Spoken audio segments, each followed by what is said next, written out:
सीतापुर गांव के जमींदार किशन सिंह की बेटी मनीषा बहुत ही अकड़ वाली थी, इसलिए वो गांव की सभी लड़कियों के सामने बहुत घमंड में रहती थी। उन्हीं में से एक लड़की गौरी, जो जमींदार के खेतों में काम करने वाले एक गरीब किसान की बेटी थी। मनीषा उसे भी अपने सामने कुछ नहीं समझती थी। जब देखो वो गौरी पर हुक्म चलाती रहती थी। गौरी, सुबह से तुझे कितने बुलावे भेजे, तू आई क्यों नहीं? चल ये पकड़ मेरा थैला, मुझे बाजार जाना है। मुझे अपने लिए चूड़ी, बिंदी, पाउडर वगैरह वगैरह वगैरह बहुत कुछ खरीदना है। अभी तो मुझे रोटी बनानी है, थोड़ी देर बाद चले? नहीं, थोड़ी देर बाद नहीं, अभी चल, फिर मेरे पास समय नहीं है। और अब तू मुझे मना मत करना, क्योंकि तू जानती है अगर तू मुझे मना करेगी तो मुझे गुस्सा आ जाएगा, फिर मैं बापू को बोलूंगी, और बापू को तू जानती है अगर किसी बात पर मैं नाराज हो जाऊं तो बापू तुम सब पर बहुत गुस्सा करेंगे। गौरी बिटिया, रोटी मैं बना लूंगी, जा तू इसके साथ चली जा, बेकार में कभी जमींदार साहब गुस्सा करे। पर माँ, तुम अभी अभी खेत से काम करके आई हो, तुम भी तो थकी हुई हो। कोई बात नहीं बिटिया, तू इसे जानती है कि ये कैसी है। अगर इसने तेरी शिकायत जमींदार साहब से कर दी तो वो सारा गुस्सा मेरे ऊपर और तेरे बापू के ऊपर निकाल देंगे। ठीक है माँ, पर मैं जल्दी आने की कोशिश करूंगी, ज्यादा काम मत करना, तुम आराम कर लेना। मनीषा गौरी को ऐसे ही तंग करती थी, पर गौरी की मजबूरी थी उसकी बातों को मानना। इसी बात का फायदा हमेशा मनीषा उठाती रहती थी। मनीषा, हम बहुत देर से बाजार निकले हुए हैं, घर चले, अब माँ इंतजार कर रही होगी। रुक, अभी तो आए हैं, मुझे वो सामने की दुकान से अपने लिए झुमके लेने। भैया, ये झुमके कैसे दिए? 30 रुपए जोड़ी है। एक काम करो, ये वाला और वो दोनों भी, ये सारे कर दो। देख गौरी, ये झुमका मुझ पर कैसा लग रहा है? बहुत सुंदर लग रहा है मनीषा, ले लो, तुम पर बहुत अच्छा लगेगा। वो तो लगेगा ही, इस पर कहने वाली कोई बात नहीं है, आखिर गांव के जमींदार की बेटी हूँ, मुझ पर सब कुछ अच्छा लगता है। तुझे पता है बापू ने मेरी शादी के लिए बहुत कुछ सोचा हुआ है। शादी से याद आया, कल मुझे लड़के वाले देखने के लिए आ रहे हैं। वीरपुर गांव के जमींदार का बेटा है, पता है कितने पैसे वाले लोग हैं। बापू कहते हैं मैं तो राज करूंगी, राज। और वैसे एक बात कहूँ, मैं तुझे ये सब क्यों बता रही हूँ? तू तो ठहरी गरीब नौकर की बेटी, जो हमारे यहाँ नौकर है। तू ये सब बातें नहीं समझेगी, क्योंकि मुझे पता है तेरी शादी तो इसी गांव में किसी किसान के बेटे से ही होगी।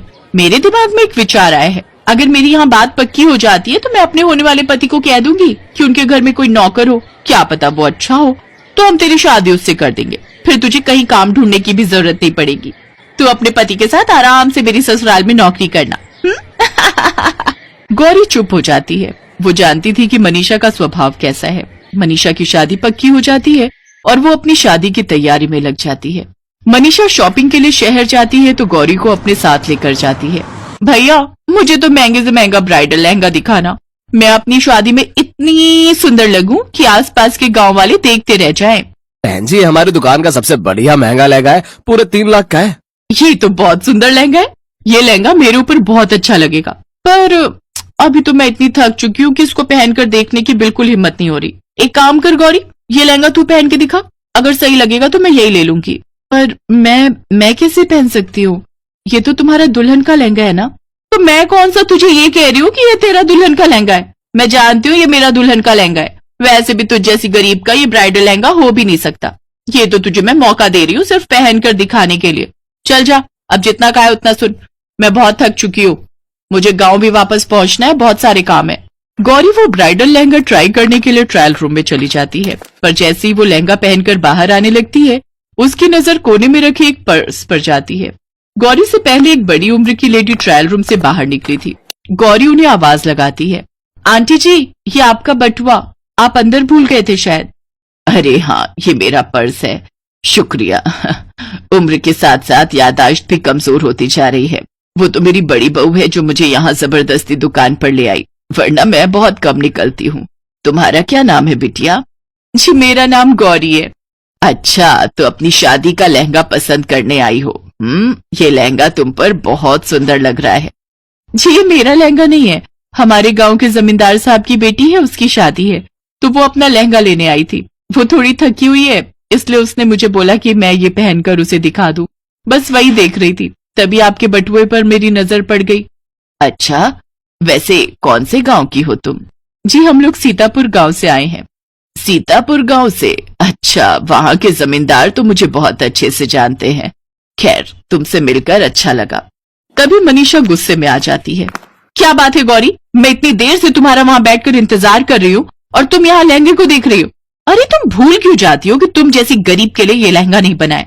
ये सिर्फ मैंने तुम्हें पहनकर देखने के लिए बोला था। ये लहंगे खरीदने की तुम्हारी औकात नहीं है। ये लहंगा सिर्फ मैं ही खरीद सकती हूँ। अपने सपने से बाहर आओ। बस मैंने देख लिया, बहुत अच्छा लग रहा है, जाओ जाकर बदल कर आओ।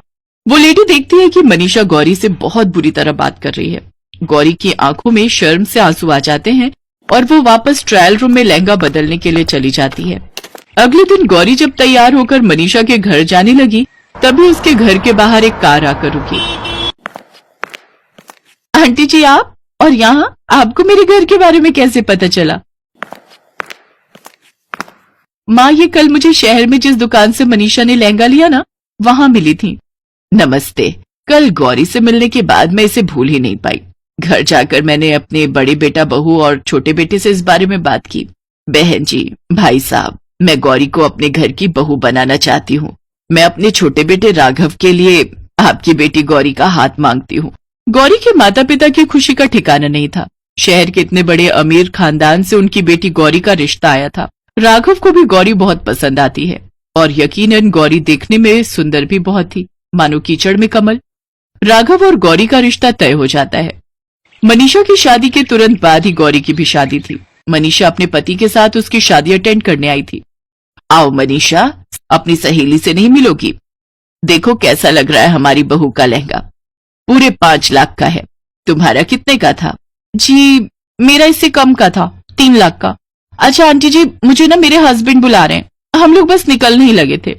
मनीषा का मुंह उस समय देखने वाला था। आज उसे सही सबक मिला था। कहते हैं व्यक्ति की किस्मत कब पलट जाए कोई नहीं जानता।